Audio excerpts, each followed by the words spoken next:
এইটো চাব পাৰে আপোনালোকৰ 1916 নতুন মডেল মানে দেখা পাইছে বডি লেন তাতে 24 ফুটে লেন্থ এইটো ন 22 ফুট লেন্থ 22 ফুট লেন্থত চাই লওক বঢ়িয়া কণ্ডিশ্যন নতুন মানে গাড়ীয়ে নতুন ডিলাৰে হয় এইখন গাড়ী চাবৰ কাৰণেতো নালাগে বাৰু তথাপিও মই আপোনালোকক দেখাবৰ কাৰণে চেষ্টা কৰিম যিমানটো পাৰিম এয়া দেখা পাইছে আপোনাক বঢ়িয়া কণ্ডিশ্যন হৈ আছে 1916 আৰু আপোনাক বেলেগ ডিলাৰে যিমানটো ডিছকাউণ্ট নিদিয়ে এই ডিলাৰত আহক অটো এক্সিছত আহক আৰু গাড়ীখন আপুনি ফুল ডিছকাউণ্ট পাই থাকিব আপুনি বেলেগ ডিলাৰৰ পৰা কটেকশ্যন লৈ কিনে আহি কিনে ইয়াতে মিলাব আপুনি 2 টকা হ'লেও ডিফাৰেঞ্চ পাব 1916 ৰেটত ইফালে মই দেখাই আছোঁ চেচিছ আপোনালোকে এইটো চেচিছ চাই কিনে আপোনালোকে গম পাইছে নে নাপাইছে গম নাপাওঁ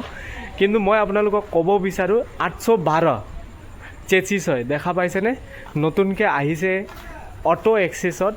তো আপোনালোকে অটো এক্সিছ আহক এয়া চাই লওক গাড়ীখন মানে চাবৰ কাৰণেতো নায়ে বাৰু যদি আপোনালোকৰ ৰিকুৱাৰমেণ্ট থাকে তেনেহ'লে অটো এক্সিছত আহক আৰু গাড়ীখন লৈ যাওক অতি সোনকালে আপোনালোকে আহিব আৰু গাড়ীখন বুকিং কৰিব আৰু এইটো মাহত অটো এক্সিছত অফাৰ চলি আছে মানে ডিছকাউণ্ট মানে জুই সমান ডিছকাউণ্ট দিব আপোনাক জুই সমান পানীও নহয় জুই সমান ডিছকাউণ্ট দিব আৰু গাড়ীখন লৈ যাব পাৰিব আপোনালোকে তো আপুনি অটো এক্সিছত আহিব 1916 এখন আছে এখন আছে 812 কাৰোবাক যদি লাগে তো পাই যাব বাকীটো ভিডিঅ' পাই থাকিব আপোনালোকে লাইক ছাবস্ক্ৰাইব শ্বেয়াৰ কৰি ৰাখি দিব আপোনাক নহয় বেলেগে হ'লেও পাব তো থেংক ইউ